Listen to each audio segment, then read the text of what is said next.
Hey, happy Black History Month. And as you know,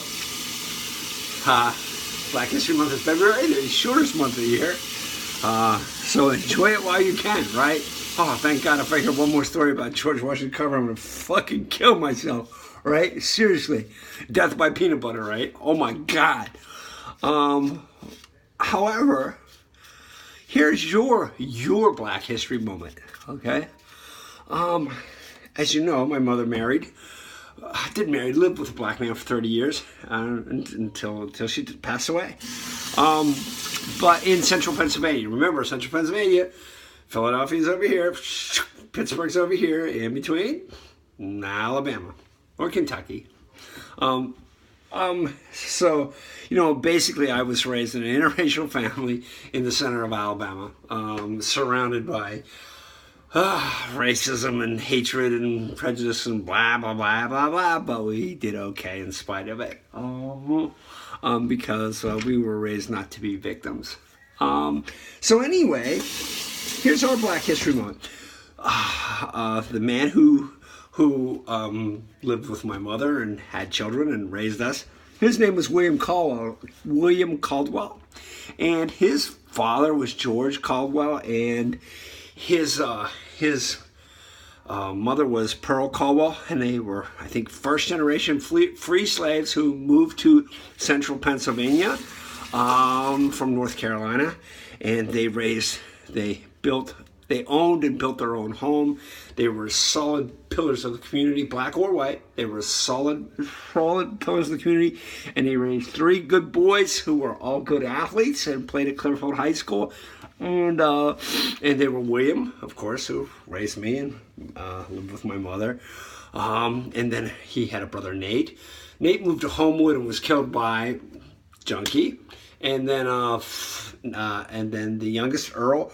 Earl was a reporter.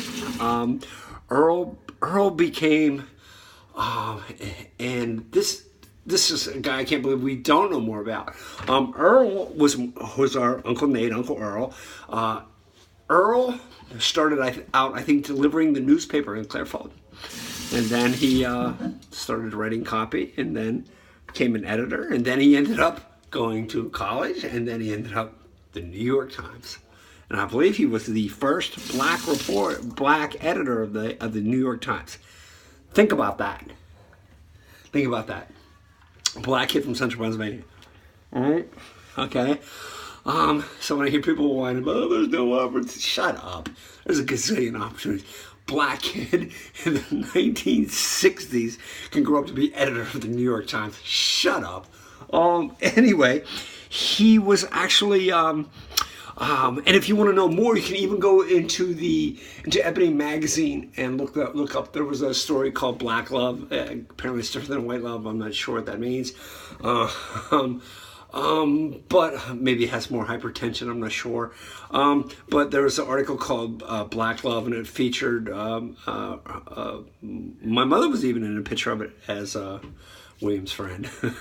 But they did a feature on Mr. and Mrs. Caldwell because they grew to be maybe 104 and 106 when they passed away. Amazing, right? So anyway, their youngest son Earl was he was with Martin Luther King when Martin Luther King was assassinated. And he wrote about that, and then he was also involved in a landmark Supreme Court case, which I believe protected the anonymity of writers' resources. That allowed writers to not have to name their resources. And Earl was, I believe it was the Supreme Court versus Earl Caldwell. And you can Google all that. This is true. Now, I don't, I know the story offhandedly.